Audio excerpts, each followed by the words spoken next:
Assalamualaikum warahmatullahi wabarakatuh. Hai guys. Hai guys. Hai guys, kenalin kami dari kelompok 1 kelas 12 IPA 2. Di video ini kami akan membahas tentang beberapa tokoh nasional.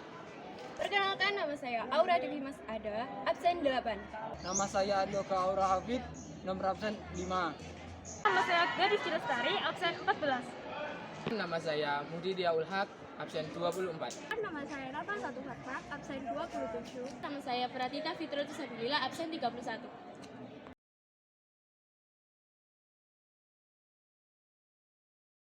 Presiden pertama Republik Indonesia, Soekarno, yang biasa dipanggil Bung Karno, lahir di Surabaya, Jawa Timur, 6 Juni 1901 dan meninggal di Jakarta, 21 Juni 1970.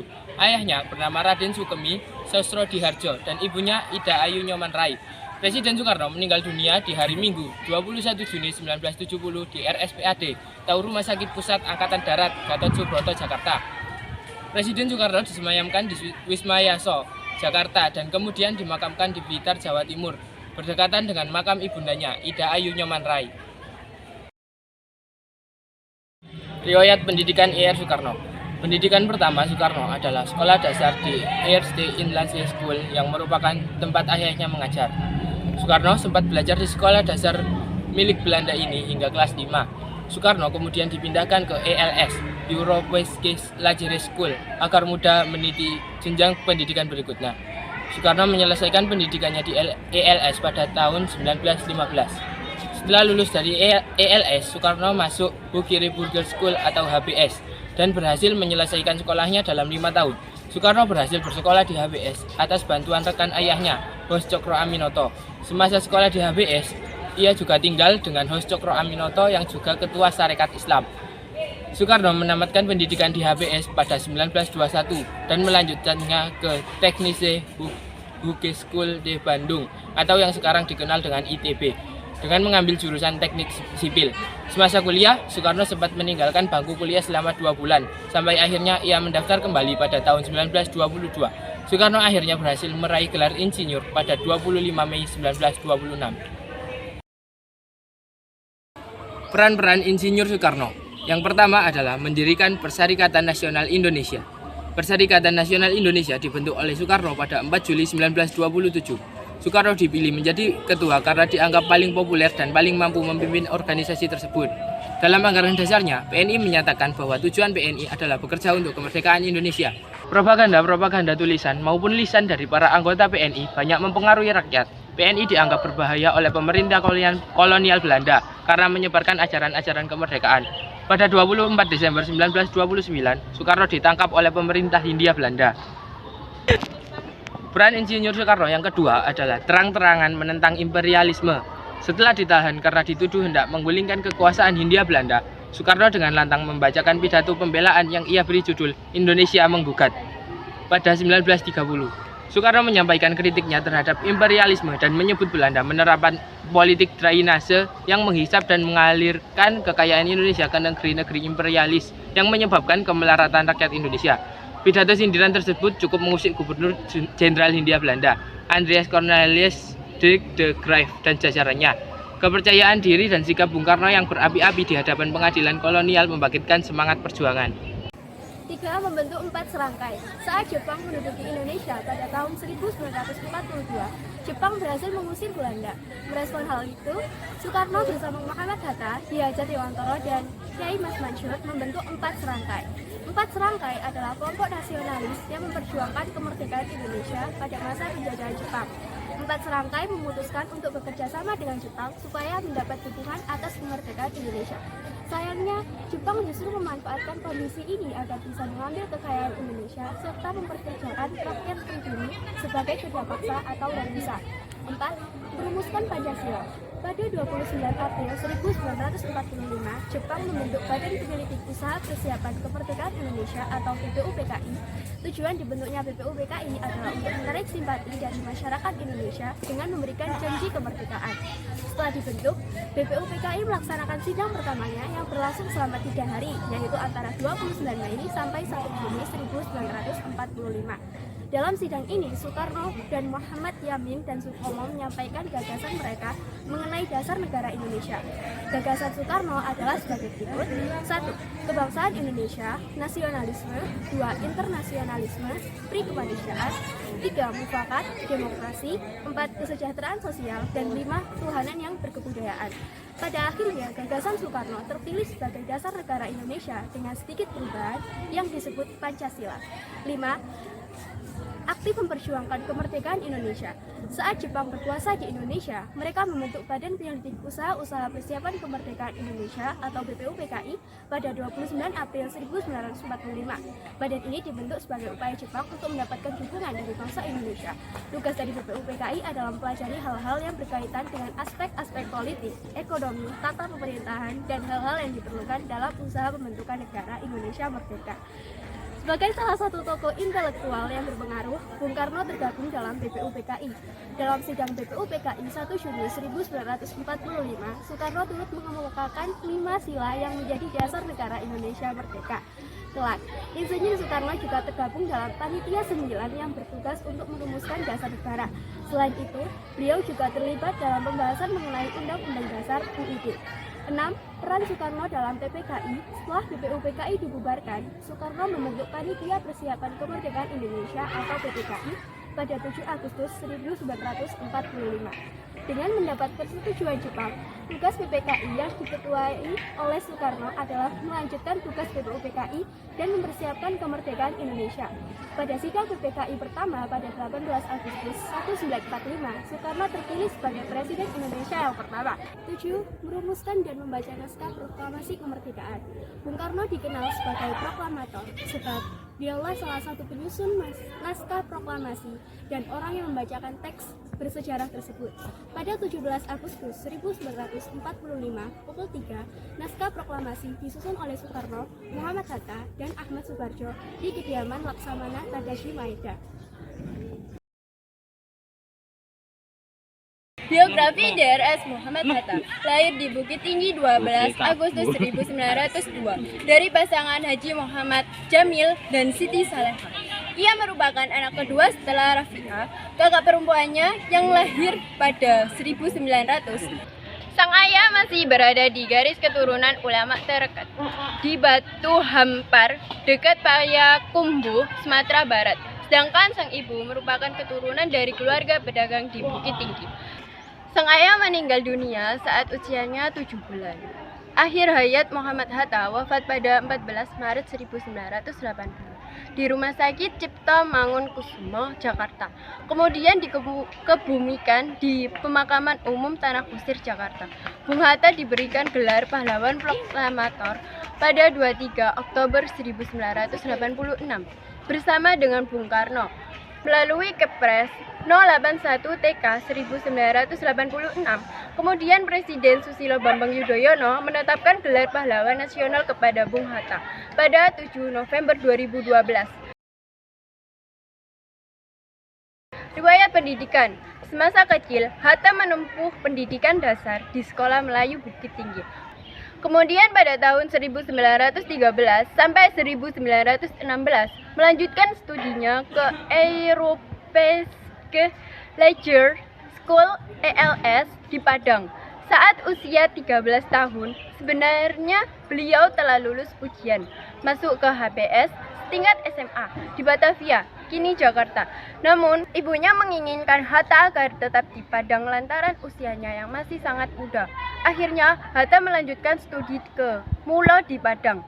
Lalu pada 1919, Hatta pergi ke Batavia untuk studi di Sekolah Tinggi Dagang Prince Hendrik School, Batavia.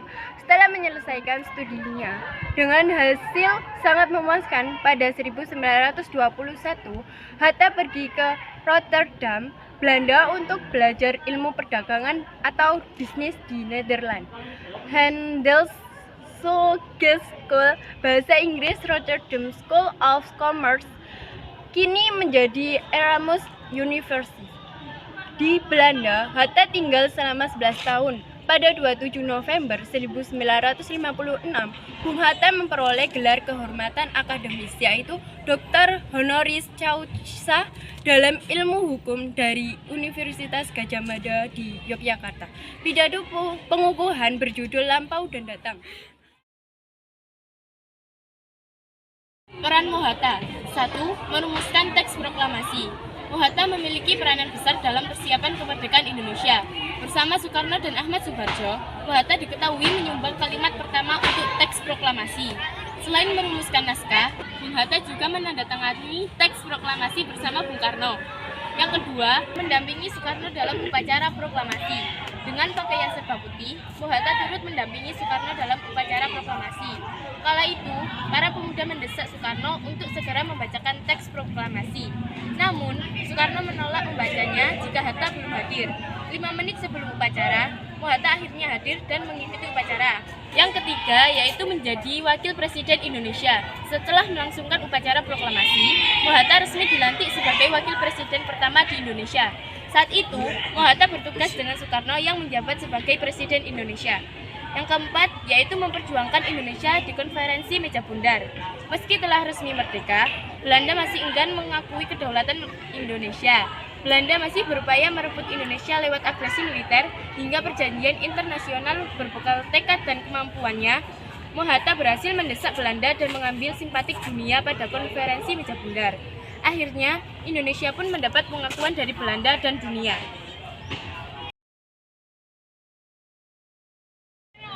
Biografi Kiai Haji Hashim Asy'ari. Kiai Haji Muhammad Hashim Asy'ari lahir pada 14 Februari 1871 atau 24 Dzulqa'dah 1287 Hijriah. Hashim adalah putra ketiga dari 11 bersaudara dari pasangan Kiai Haji Asy'ari, pemimpin pesantren Keras Jombang, dan Nyai Halimah. Dari nasab ayahnya, Kiai Haji Hashim Asy'ari memiliki garis keturunan sampai dengan Rasulullah. Pada masa penjajahan, Kiai Haji Hashim Asy'ari mempunyai andil besar dalam melawan Belanda dan Jepang. Pada 25 Juli tahun 1947, Kiai Haji Hashim Asy'ari mengembuskan nafas terakhirnya. Jenazahnya dimakamkan di pesantren Tebu Ireng, Jombang. Selanjutnya, riwayat pendidikan Kiai Haji Hashim Asy'ari. Periode Indonesia pesantren. Pendidikan Kiai Haji Hashim Asy'ari sama dengan yang dialami kebanyakan santri muslim seusianya. Dijelaskan bahwa pendidikan awal beliau sampai berumur 15 tahun diperoleh dengan bimbingan ayahnya. Ia mendapat pelajaran dasar-dasar tauhid, fikih, tafsir, dan hadis. Untuk Kiai Haji Hashim Asy'ari kemudian melanjutkan studi ke beberapa pesantren di Jawa dan Madura, yaitu pesantren Wonokoyo, Probolinggo, pesantren Langitan, Tuban, pesantren Trenggilis, pesantren Kedemangan, Bangkalan, Madura, dan pesantren Siwalan, Panji, Sidoarjo. Sudah biasa para santri mengikuti pelajaran di berbagai pesantren, mengingat masing-masing pesantren mempunyai spesialisasi dalam pengajaran ilmu agama. Jadi, para santri menerima pengajaran dari berbagai ahli agama dengan jalan berkelana ke pesantren-pesantren yang berbeda-beda untuk mencari ilmu.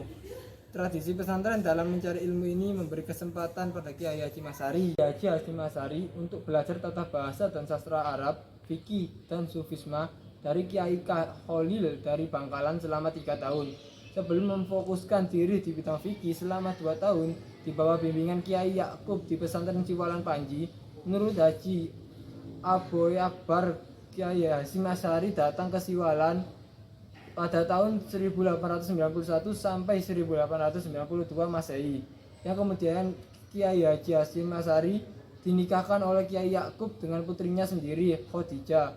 Pada akhir perjalanan mencari ilmunya, Kiai Haji Hashim Asy'ari telah dalam tauhid, fikih, bahasa Arab, tafsir, dan hadis.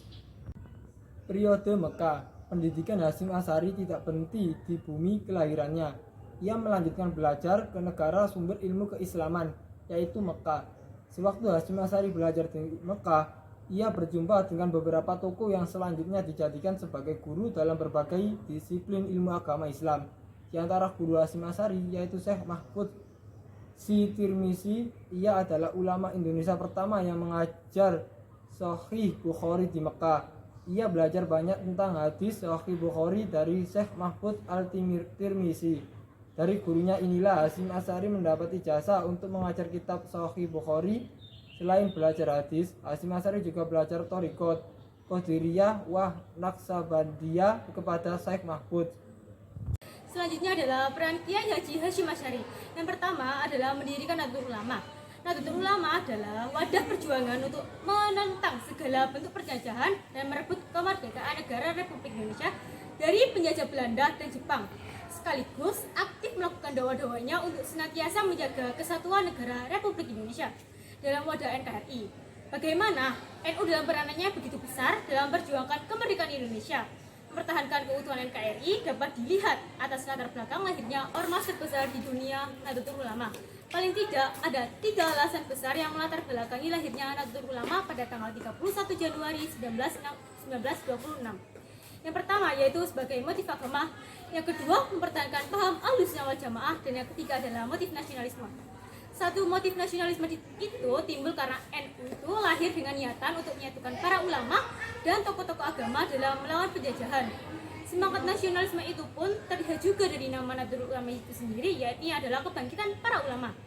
Yang kedua adalah resolusi jihad. Pada waktu itu, keberadaan Kiai Haji Hasyim Asy'ari menjadi perhatian serius bagi para penjajah, baik Belanda maupun Jepang, berusaha untuk merangkulnya. Di antaranya, ia pernah dianugerahi bintang jasa pada tahun 1937.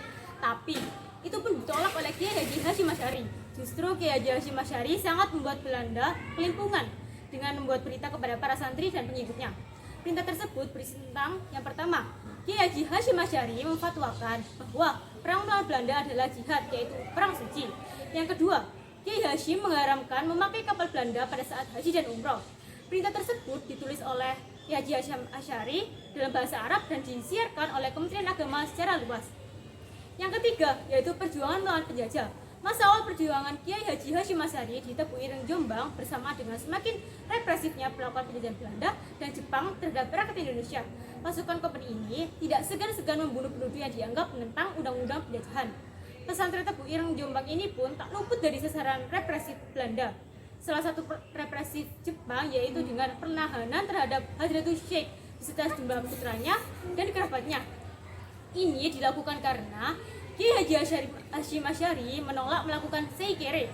Nah, seikere sendiri itu pun adalah kewajiban berbaris dan membungkuk badan ke arah Tokyo pada pukul 7 pagi sebagai simbol penghormatan kepada Kaisar Hirohito dan ketaatan kepada Dewa Matahari, yaitu Amaterasu Omikami. Aktivitas ini juga wajib dilakukan oleh seluruh warga di wilayah penduduk Jepang setiap kali berpapasan atau melintas di depan tentara Jepang. Namun, Kiai Hasyim itu menolak aturan tersebut sebab hanya Allah yang wajib disembah, bukan manusia. Akibatnya, Kiai Hasyim ini ditangkap dan ditahan secara berpindah-pindah. Mulai dari penjara Jombang, kemudian Mojokerto, dan akhirnya di penjara Bubutan, Surabaya. Namun, pada tanggal 18 Agustus 1942, setelah 4 bulan di penjara, Kiai Hasyim ini dibebaskan oleh Jepang. Nah, yang keempat, menjadi Ketua Umum Partai Masyumi. Pada tanggal 7 November 1945, 3 hari sebelum meletusnya Perang 10 November di Surabaya, umat Islam membentuk partai politik bernama Majelis Syuro Muslim Indonesia atau disingkat dengan Masyumi. Pembentukan Masyumi ini merupakan salah satu langkah konsolidaritas umat Islam dari berbagai paham. Kiai Hasyim ini diangkat sebagai Rois Am atau Ketua Umum pertama pada periode tahun 1945 sampai 1947. Biografi Muhammad Rum. Muhammad Rum lahir pada tanggal 16 Mei 1908 di Parakan, Temanggung, Jawa Tengah. Ayahnya adalah Dzulkarnain Jojosmito dan ibunya adalah Siti Tarbijah. Dia pindah ke Pekalongan karena Parakan dilanda wabah penyakit menular seperti kolera, wabah dan influenza. Muhammad Rum meninggal di Jakarta 24 September 1983 pada umur 75 tahun. Pada 1915, Rum belajar di Volkschool atau Sekolah Rakyat selama 2 tahun. Kemudian, ia melanjutkan pendidikannya di Hollandse Islandse School (HIS) sampai 1924. Masih di tahun yang sama, 1924, Rum mendapat beasiswa untuk belajar di Stovia atau Sekolah Dokter Pribumi. 3 tahun berselang, ia berhasil menyelesaikan ujian dan dipindahkan ke Allegheny Middle Bar School atau sekolah menengah atas. Ia lulus pada 1930. Setelah mengikuti ujian masuk perguruan tinggi kedokteran GHS Ganesh Kudiki School di Jakarta, karena 2 kali ujian gagal, Rum berhenti belajar di GHS dan beristirahat selama 2 tahun. Pada 1932, Rum masuk RHS Red Hook School dan meraih gelar Master in the Region. Selama masa istirahat itu, Rum memanfaatkan waktunya dengan masuk dan bergiat di dalam Partai Syarikat Islam Indonesia atau PSII. Rum juga aktif dalam Jong Islami ten Bond atau JIB, sekaligus dalam organisasi kepanduannya Nati Pitch Nationale Indonesische Padvinderij. Ia kemudian memasuki Red Hook School di Batavia atau Sekolah Tinggi Hukum di Jakarta pada 1932. Selanjutnya adalah peran Muhammad Rum. Pada 1925, ia tergabung dalam Syarikat Islam lepas dari masa kebangkitan. Pada masa revolusi, Muhammad Rum menjadi anggota delegasi Indonesia di Perundingan Linggarjati tahun 1946. Selain itu, Muhammad Rum juga diberi mandat sebagai Menteri Dalam Negeri Indonesia keempat pada 2 Oktober 1946 hingga 3 Juli 1947 dalam Kabinet Syahrir III. Ia juga menjadi delegasi Indonesia pada Perjanjian Renville pada 1948. 2 perjanjian tersebut menjadi upaya Indonesia untuk membebaskan diri dari Belanda. Pada 1 Desember 1948, Belanda tidak lagi terikat dengan perjanjian Renville. Buntutnya, pada 19 Desember, Belanda kembali menyerang ibu kota Indonesia di Yogyakarta. Serangan ini disebut dengan agresi militer Belanda II. Kala itu, Belanda juga menangkap dan menahan Presiden Soekarno dan Wakil Presiden Muhammad Hatta. Langkah Belanda ini lantas dikecam dunia. Perserikatan Bangsa-Bangsa atau PBB pada 4 Januari 1949 memerintahkan Belanda dan Indonesia untuk berhenti melancarkan operasi militernya. UNCI kemudian membawa perwakilan kedua negara ke meja perundingan pada 17 April 1949. Delegasi Indonesia diketuai oleh Muhammad Rum, sementara Belanda diwakili Herman van Royen atau Royen. Setelah keduanya bertemu, terbentuklah perjanjian Rum-Royen. Setelah itu, kiprah Rum berlanjut sebagai pejabat negara. Pada 6 September 1950, Muhammad Rum menjabat sebagai Menteri Luar Negeri Indonesia sampai 27 April 1951 dalam Kabinet Nasir. Lalu, sewaktu Kabinet Ali Sastro Midjoyo II berjalan, ia menjabat sebagai Wakil Perdana Menteri Indonesia.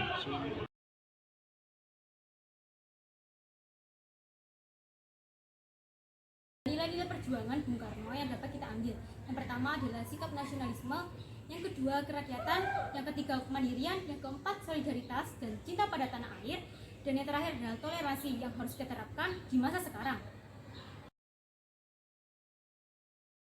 Nilai-nilai juang yang dapat kita ambil dari Muhammad Hatta adalah yang pertama, nasionalisme, yang kedua, jiwa solidaritas dan kesetiakawanan, yang ketiga, pro patria dan primus patrialis, yang keempat, jiwa toleransi dan tanggung jawab, yang kelima, jiwa tanpa pamrih dan bertanggung jawab, dan yang terakhir adalah jiwa kesatria. Nilai-nilai perjuangan yang dapat kita ambil dari Kiai Haji Hasyim Asy'ari. 1. Nasionalisme. 2. Menetapkan perjuangan kemerdekaan menjadi perjuangan bersama. 3. Cinta tanah air. 4. Jiwa tanpa pamrih dan bertanggung jawab. 4. Jiwa kesatria. Nilai-nilai perjuangan yang dapat kita ambil dari Muhammad Rum. Yang pertama, nasionalisme. Yang kedua, jiwa solidaritas. Yang ketiga, jiwa toleransi dan tenggang rasa. Yang keempat, jiwa tanpa pamrih dan bertanggung jawab. Yang kelima, lebih mementingkan kepentingan sesama daripada kepentingan diri sendiri. Dan yang terakhir yaitu jiwa kesatria.